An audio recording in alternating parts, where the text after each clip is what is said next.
Good morning, students. So this is P. Venkatrao from LBRC. So as a part of a virtual demonstration of lab experiments from our department, so here I am going to explain the lab experiments for analog communications lab and that too hardware experiments. So here I am going to explain the another experiment in the analog communication lab, that is SSB, that is single sideband modulation. So this single sideband modulation is one of the modifications for amplitude modulation. So here the name indicates it is a single sideband modulation, means so at the output of the modulated signal it contains only a single sideband. So other sideband and the carrier both are eliminated or suppressed in this SSB modulation. So in this demo video I am going to explain what is a single sideband modulation and how it is different from amplitude modulation and DSB modulation, and also I will explain the difference in terms of mathematical equations and implementation and output waveforms, and after that I will explain the circuit connections and the kit connections, how do you generate the SSB modulation, and what is the relation between DSB and SSB modulation in terms of generation of the signal, and I will also show how the output waveforms are displayed in the CRO, and based on the output waveforms we will see how to understand the waveforms and how to analyze the waveforms. Okay, so before going to understand this particular kit and circuit connections and output waveforms, first of all you should have some knowledge on what is SSB modulation and what are the mathematical equations, and based on the mathematical equation only the circuit or IC connections are designed. So I will explain what is the SSB modulation and what is the mathematical equation for this. After that I will move on to the connections part. So before understanding this SSB modulation, first of all you should know what is the amplitude modulation. So here the amplitude modulation is nothing but the amplitude of the carrier is changed according to the amplitude of the message signal. For example, this is the message signal and this is the carrier signal. Then the AM output will be like the amplitude of the carrier is changed according to the message signal amplitude. So the amplitude of the carrier increases if the amplitude of message increases, and the amplitude of the carrier decreases if the message signal amplitude decreases, and it will repeat like this. So this is what AM output. So in this AM output, if you represent this signal in terms of mathematical equation, it will be like this.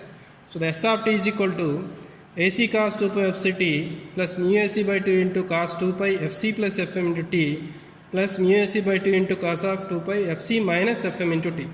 So as you all know that we have learned some theoretical knowledge and concepts related to amplitude modulation, DSB, SSB, etc. in your classes. So the same thing I have taken here. So here in the AM equation there are three parts. The first part is nothing but the carrier signal, that is AC cos 2 pi fct, and the second part is said to be, the second and third parts are said to be side bands. These two are nothing but side bands. This one fc plus fm component is called as upper sideband and fc minus fm component is called lower sideband. So this is the complete representation of amplitude modulation. But while demodulating the signal we require only message signal. We require only message signal of component fm only. But in the amplitude modulated signal, instead of fm there are different components are obtained. That is fc plus fm, fc minus fm, fc. Clearly you can observe that in this part there is no fm, there is no message signal. So it is unwanted component. We should eliminate this. So if we eliminate this carrier component, then if we produce only upper sideband and lower sideband, then that is said to be DSB, that is double sideband suppressed carrier. Double sideband suppressed carrier. So if the carrier is suppressed, then some 30% or some percentage of the unwanted signal can be eliminated at the modulation process. Again, in the upper sideband and lower sideband, fc plus fm and fc minus fm, both these sidebands contain the message signal component. So So here also it is containing FM, here also it is containing FM. That means in both the sidebands message signal component is there.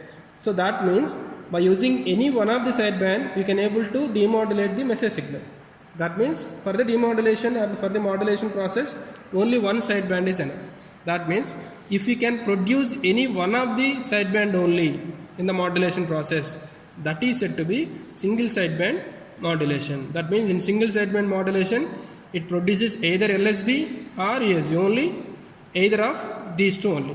For example, what is the equation for SSB? So in SSB equation you may get either this component or this component multiplied with some constant value. Suppose this is some constant value into cos of 2 pi Fc plus Fm into T. If it is Fc plus Fm, then that is said to be upper sideband. So only SSB output contains only one sideband, that is USB. Or you may get lower sideband, that is Fc minus Fm component. Of course, if you can expand this, suppose if you expand cos of 2 pi Fc plus Fm, cos A plus B, that is cos A cos B plus sin A sin B. Or if you expand this cos A minus B, you may get another expansion like this. So based on this equation, our circuit is, our SSB IC circuit and kit is designed. So based on this circuit equation only we are going to connect. Okay. Now once again look at this equation. There are two components, cos components and sin components. This is carrier and this is message. Once again this is carrier and this is message. That means one message, one carrier, and another message and carrier. So therefore there are four components. Four components are four signals are required in order to generate SSB waveform. So how these four signals are given here? So look at this circuit diagram.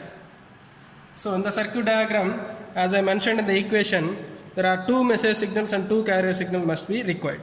So here this is what the message signal part. So message signal 1, message signal 2, and this is the carrier signal part, carrier signal 1 and carrier signal 2.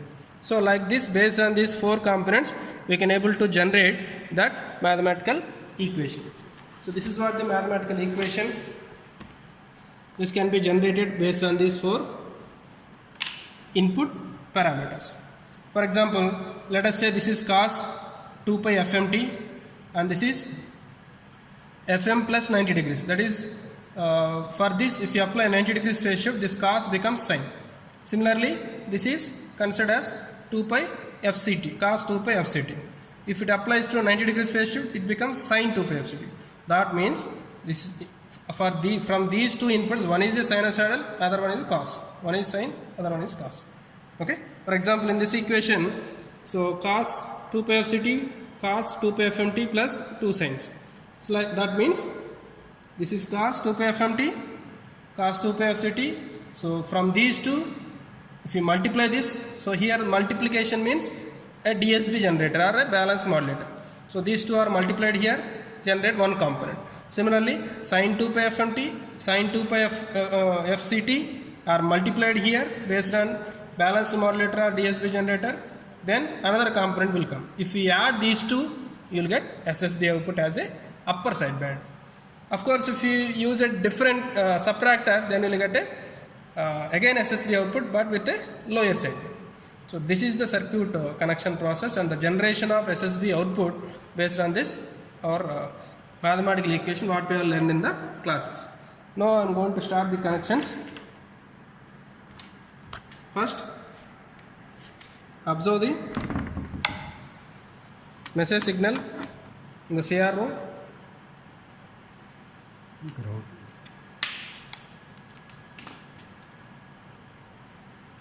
First observe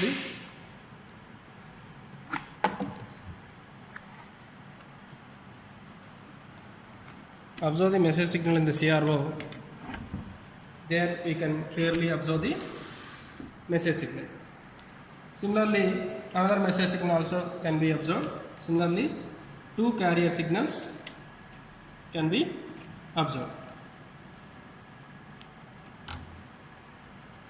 Okay, this is what the carrier signal, because it is a high frequency. So now I am going to connect this. How can you connect? Based on the mathematical equation what I have explained earlier. So based on that connection, based on that equation, you can connect. So first connect without phase shift component, that is 0 degrees component, to the one balanced modulator, and connect 90 degrees phase shift components to another balanced modulator. That means you can say that these two are cos and these two are sine components. So that these cos components are product and output is getting at the output of DSB generator. That means two DSB outputs are generated here. You can clearly observe the two DSB outputs here. This is one DSB output.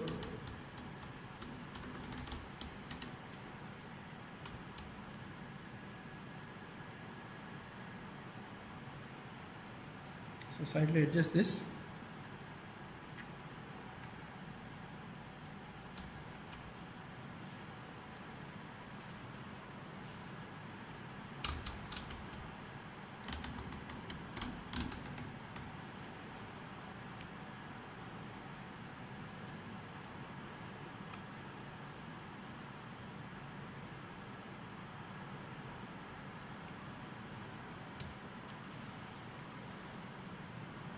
Slightly adjust this time division and volt per division knobs, so that we will get a DSB waveform. So the DSB waveform must be having equal peaks, then only it is said to be a balanced modulator output or DSB output.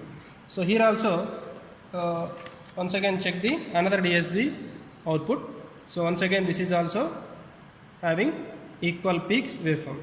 So if you closely look at this, inside these envelopes there will be some sine waves oscillating inside this. Next, connect this two DSB components to the adder. Connect these two DSB components to the adder, and finally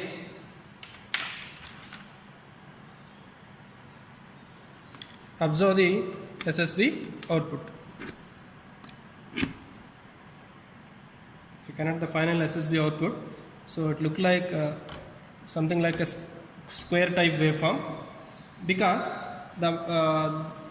these two are the DSB waveforms. So both are summed up together with respect to the instantaneous time value. So after the summation you will get another type of waveform which is a single sideband waveform, so which is similar to a sinusoidal waveform or a triangular waveform, because at the output it will contain only single sideband only, single band only. So this is what the SSB output. So this is the process of connections. And if you want to observe the demodulated signal, then you need to connect this output to the this is what the demodulator part. So simply you will connect the demodulator output along with, since it is a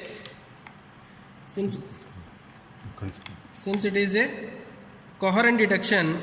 So as I explained in the DSB output or DSB experiment, in the coherent detection you must connect modulator output along with carrier signal. You can connect any carrier, no problem.